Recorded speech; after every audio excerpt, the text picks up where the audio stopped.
Hello friends, എല്ലാവർക്കും സ്വാഗതം പുതിയ വീഡിയോയിലേക്ക്. ഇന്ന് ഞാൻ വന്നിട്ടുള്ളത് വളരെ ഈസി ആയിട്ട് തയ്യാറാക്കാൻ പറ്റുന്ന ചിക്കൻ ദം ബിരിയാണിയുടെ റെസിപ്പി ആയിട്ടാണ്.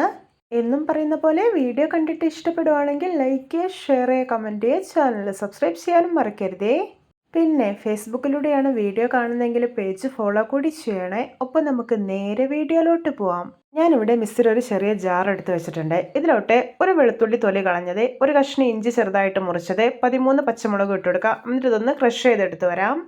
ഇപ്പോഴിതാ ക്രഷ് ചെയ്തെടുത്തിട്ടുണ്ട്. ഇനി ഇതൊന്ന് മാറ്റി വയ്ക്കാം.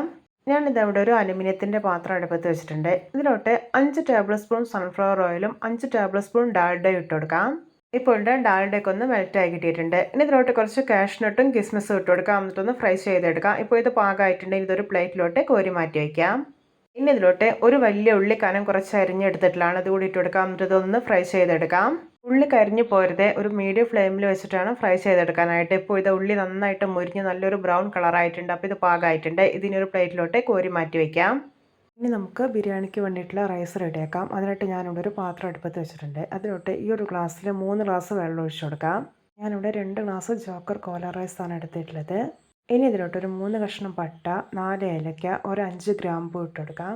ഇനി ഇതിലോട്ടൊരു 1 ടേബിൾ സ്പൂൺ നെയ്യ്, പിന്നെ കുറച്ച് വലിയ ഉള്ളി അരിഞ്ഞത്, 1 ടീസ്പൂൺ ഇഞ്ചി വെളുത്തുള്ളി ചതച്ചത്, ആവശ്യത്തിന് ഉപ്പ് ഇട്ട് കൊടുക്കാം. ഇനി ഇതിലോട്ടൊരു 1/4 ഗ്ലാസ് പാൽ ഒഴിച്ചു കൊടുക്കാം. എന്നിട്ട് നന്നായിട്ടൊന്ന് ഇളക്കി കൊടുക്കാം. എന്നിട്ട് അടച്ചു വയ്ക്കുകയാണ്. നല്ല പോലെ ഒന്ന് തിളച്ച് വരട്ടെ. ഇനി നമ്മൾ നേരത്തെ ഫ്രൈ ചെയ്ത് മാറ്റി വെച്ചിരിക്കുന്ന ഒനിയൻ ഉണ്ടല്ലോ, അതിലോട്ട് ഫ്രൈ ചെയ്ത് വെച്ചിരിക്കുന്ന കാഷ്നട്ടും മുന്തിരി ഇട്ട് കൊടുക്കാം. ഇനി ഇതിലോട്ടൊരു 1/4 ടീസ്പൂൺ ഗരം മസാലയും 1 ടീസ്പൂൺ നെയ്യും ഇട്ട് കൊടുക്കാം. എന്നിട്ട് നല്ലപോലെ ഒന്ന് മിക്സാക്കി എടുത്തതിന് ശേഷം ഇതൊന്ന് മാറ്റി വയ്ക്കാം. ഇപ്പോൾ ഇതാ വെള്ളമൊക്കെ നന്നായിട്ട് തിളച്ച് വന്നിട്ടുണ്ട്. ഇനി ഇതിലോട്ട് റൈസ് ഇട്ട് കൊടുക്കാം. ഞാനിവിടെ 2 ഗ്ലാസ് ജോക്കർ കോല റൈസാണ് കേട്ടോ എടുത്തിട്ടുള്ളത്. ഇവിടെ ഒരു ഗ്ലാസ് റൈസിന് 1.5 ഗ്ലാസ് വെള്ളമാണ് കേട്ടോ എടുത്തിട്ടുള്ളത്. നിങ്ങൾ ഏത് റൈസാണോ എടുത്തിട്ടുള്ളത് അതിൻ്റെ വേവിനനുസരിച്ച് വെള്ളം എടുക്കാവുന്നതാണ്. ഇനി ഇതൊന്ന് ഇളക്കി കൊടുക്കുകയാണ്. ശേഷം അടച്ച് വെച്ച് കുക്ക് ചെയ്യാം. ഇനി മസാല റെഡിയാക്കാം. അതിനായിട്ടൊരു പാത്രത്തിലോട്ട് 4 വലിയ ഉള്ളി അരിഞ്ഞത് ഇട്ട് കൊടുക്കാം. ഇനി ഇതിലോട്ട് 2 തക്കാളി അരിഞ്ഞത്, ഒരു 4 ടേബിൾ സ്പൂൺ ഇഞ്ചി വെളുത്തുള്ളി ചതച്ചത് ഇട്ട് കൊടുക്കാം. ഇനി ഇതിലോട്ട് കുറച്ച് കറിവേപ്പിലയും മല്ലിയിലയും പുതിനയിലയും അരിഞ്ഞ് ഇട്ട് കൊടുക്കാം. പിന്നെ നല്ല പുളിയുള്ള ഒരു 5 ടേബിൾ സ്പൂൺ തൈര് കൂടെ ഒഴിച്ചു കൊടുക്കുന്നുണ്ട്. ഇനി ഇതിലോട്ട് 1/2 ടേബിൾ സ്പൂൺ മുളക് പൊടി, 1/4 ടീസ്പൂൺ മഞ്ഞൾപ്പൊടി, 1/4 ടീസ്പൂൺ മല്ലിപ്പൊടി, 1/4 ടീസ്പൂൺ പെരിഞ്ജീരകത്തിൻ്റെ പൊടി, 1/4 ടീസ്പൂൺ ഗരം മസാല, ഇതെല്ലാം ഇട്ട് കൊടുക്കാം. ഇനി ഇതിലോട്ട് ആവശ്യത്തിനുള്ള ഉപ്പ് ഇട്ട് കൊടുക്കുന്നുണ്ട്. ഇനി ഇതിലോട്ട് ചേർക്കാൻ പോകുന്നത് ക്ലീൻ ചെയ്ത് വെച്ചിരിക്കുന്ന ഒരു 400 ഗ്രാം ചിക്കനാണ്. ഇനി ഇത് നന്നായിട്ടൊന്ന് കുഴച്ചെടുക്കാം. ശേഷം ഇന്നൊരു 15 മിനിറ്റ് റെസ്റ്റ് ചെയ്യാൻ വേണ്ടിയിട്ട് മാറ്റി വയ്ക്കാം. റൈസ് എന്തായെന്ന് തുറന്ന് നോക്കുകയാണ്. നോക്കിയാൽ നല്ല പെർഫെക്റ്റായി തന്നെ കുക്കായി കിട്ടിയിട്ടുണ്ട്. ഇതിൻ്റെ ഒരു പാകം എന്ന് പറയുന്നത് നമ്മൾ കടിച്ചു നോക്കുന്ന സമയത്ത് ചെറുതായിട്ടൊന്ന് കടിക്കാൻ പറ്റുന്ന പാകത്തിലാണ് കിട്ടേണ്ടത്. ഇനി ഇത് വാങ്ങി വയ്ക്കാം.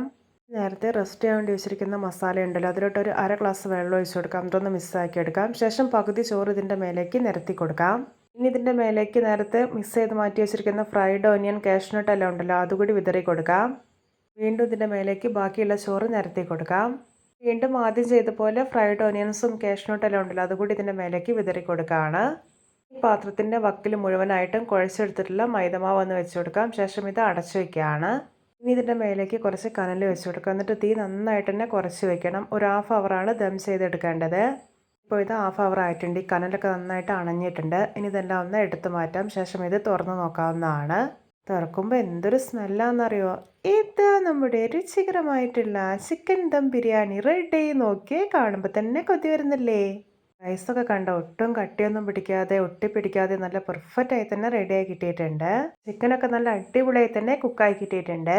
ഇപ്പോൾ ഇത് ചോറും മസാലയും സെപ്പറേറ്റ് ആയിട്ട് പാത്രത്തിലോട്ട് മാറ്റി വെച്ചിട്ടുണ്ട്.